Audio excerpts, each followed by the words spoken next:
Hey Metal Rolls, this is Dewulf. I'm the guitar player and songwriter for a band called The Wring. Uh, I'm based in Sudbury, Ontario, Canada, Northern Ontario. Um, the Wring has been around since 2015 or so. It's gone through a few incarnations. We started off as a band, local guys, and we I had demos written, lots of songs. I thought some might be worthy, so I gathered up the guys. It's a small scene, so I gathered up whatever guys I could, and they were in, so it was fun. We made a record. The first record came out in 2017, and did some shows. It was great fun. Like opened for Anvil and Diamond Head, a few others. It was super cool, like super cool. Um, but it's hard to get paid. As you're opening for bands and small clubs. So, we did a lot of these things for beer tickets or, a nominal fee. So it's hard to keep guys interested when there's no money in it. And of course, music on the street is free with, Spotify or whatever. Like none of those things, artists, unless you're getting billions of streams, you get nothing, right? So it's tough to hold interest. So they left, and so I was standing there with my dick in my hand essentially, and thought, okay, what do I do? Do I stop or do I keep going? And to his credit, one of the bass player from the first Wring incarnation said, listen, the world is small now. The internet is a tool. Use the tool. And he connected me with a couple of guys, and the first one I think was Thomas Lang. And Thomas, if you don't know who he is, he's a household name for drummers. He's just a powerhouse, incredible, and a super nice guy. He's got a huge music school and does all. He's a music guy. So he agreed. He said, "Send it over. Let me listen." He listened and said, "Yeah, I'm in." So he did the drums on the second Wring album called Project Cypher, and it's kind of snowballed from there. I got Mark. He got Mark Bonilla to do the singing. Mark was with Carl Palmer and Asia, and massive music career, just a career. He's a genius musician, and he sang on that record, so it was very fun, just great experience. So that record came out, and I also improved myself by getting John Asher, Asher Media, to bring it to the world, and it did, and it was super cool. Like doing things like this, speaking to people, who are in the scene and who appreciate these sorts of things, and it was very gratifying to get it out there. So after that, I did another one. So Spectre came out in 2022, and again brought it to the world, and it's hard. You can't make any money at this unless you're touring, and I can't right now because I don't have a band. But just doing that stuff, that's what drives me. It creating music and the whole process around creating music is just such a joy. It's just I play guitar. The guitars inspire me, the amps inspire me, all the tools inspire me, and multi-track recording is so much fun, layering and all these things. So it's just something you do. Like there's a writer writes and painter paints and whatever. So a musician plays, and I'm fortunate to have some sort of muse. That's probably a combination of my wife and my son. That creates something in my head that I like to think has some merit. So yeah, the art finds you. You don't find the art. If you're looking too hard, you're looking too hard. It's got to come to you. So it does. And fortunately, 4 albums later, I still feel like I've got quite a few ideas and gas in the tank to get them done. So I think there'll be more to come. The name The Wring. It's so hard to pick a band name these days. Like, you have a 12-year-old in the basement, and he decides he's going to call himself something, and oh my gosh, we had list after list after list of names that's a cool one, taken, it may never, appear anywhere. There could be a cover band, a tribute band, they could be anything, they could be nothing, but it's, it's been used, or the domain's been taken or whatever. So there was a song on the first record that I wrote called The Wring, and it was kind of a dark kind of tale of misgivings and nervousness and the creepiness of late night phone calls and that sort of thing. So it was a bit of a play on words of the ring ringing of hands in dismay versus, the ringing of the telephone, etc. So it was kind of a fun song. And my drummer said, well, that would make a good band name. Like, why not just use that? And it hadn't really been taken. I think there was a band in the 60s that sort of called themselves that, but not really. So I didn't feel too guilty taking it. No one's ever called me, and it's been since 2016 or so. So that's how the name came about, and it stuck, and I kind of like it. It's who I am. I am the Ring at this point, so I have to like it. It's good.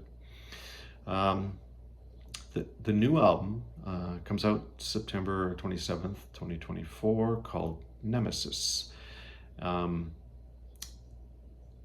songs. Of course, everything I do is original. There's no covers on anything. It's all original. So 8 songs, and when I was putting these things, I always write the music first, and it's always riffs, and then I spin them around, twist them around. So I try and make them something that you've never heard before, but that you may have heard before, and subconsciously, because of course nothing is truly original anymore. Everything's been done. There's so many guys out there. There's only 12 notes, so what are you gonna 11, I guess. But so Nemesis, that I wrote all the music, and then I wrote the lyrics.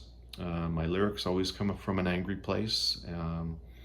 It's very, very easy to find material for lyrics in the world, because you turn on CNN or any news service and you just can't even believe what's going on these days. Oh my goodness, Gaza, the US, there's troubles everywhere, Ukraine. So, you look at those things, and then I try and humanize them a little bit, or maybe internalize them and spit them out as something that, affects me personally. So, the concept of Nemesis, and Nemesis is an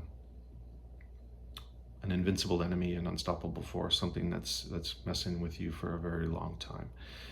It could be a bad breakup, it could be, financial ruin, it could be so many things, a war, it could be so many things, right? We saw a lot of this terrible things during COVID, protesting and stuff like that, and we see it now. And I'm not saying who's right and who's wrong, but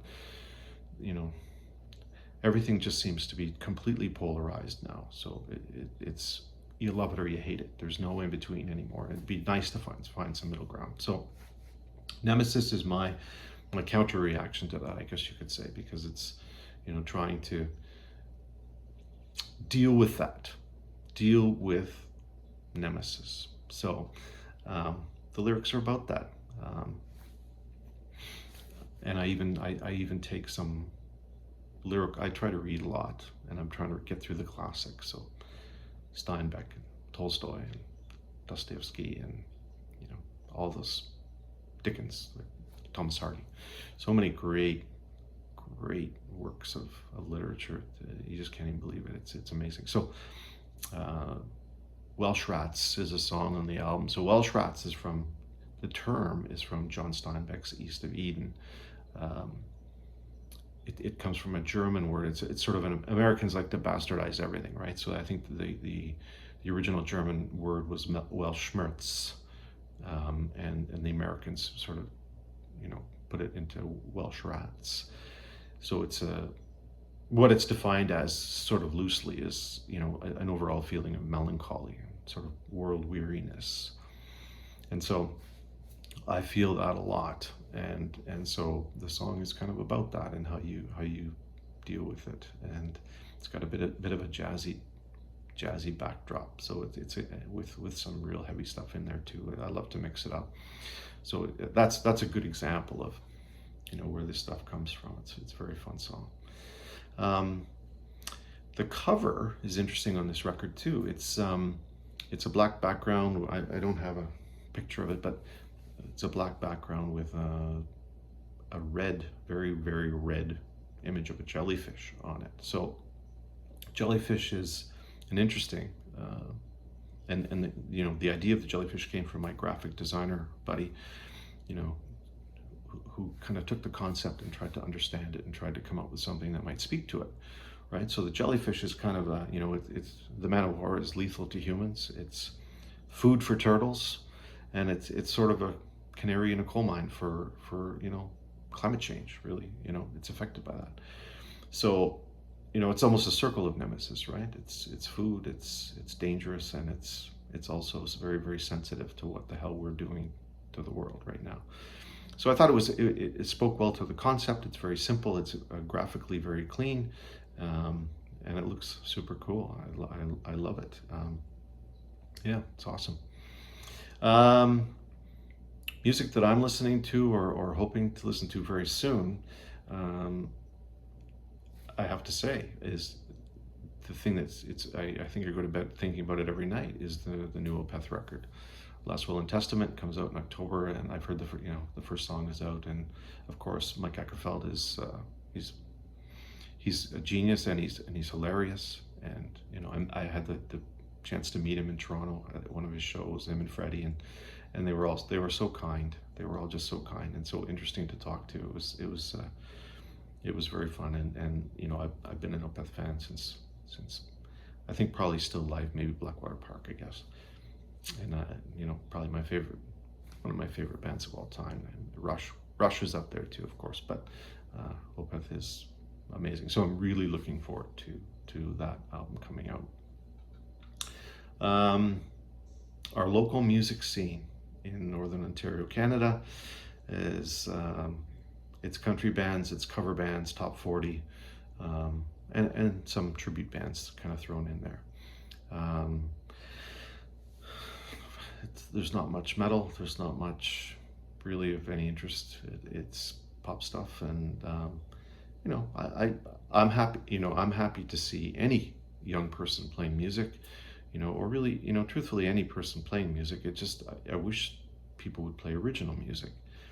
Actually, I saw a band on last week, young guys, and playing all original songs, and I thought, wow, this is just absolutely fantastic. Not really my genre, but it was joyful to see these guys up there in front of people playing original music. It was fantastic. So I hope the scene changes. We used to have a great metal club, but COVID kind of killed them. So nothing's really replaced it. So that, in terms of where the Wring might play here is nowhere, basically. So we would have to go to Toronto or Ottawa. Quebec in Canada has a great metal scene. They have clubs and fans that really support that stuff. A little bit less so in Ontario and a lot of the rest of Canada, unfortunately. So I do my thing. I've got my place here, and I just keep playing and writing, and it's still fun.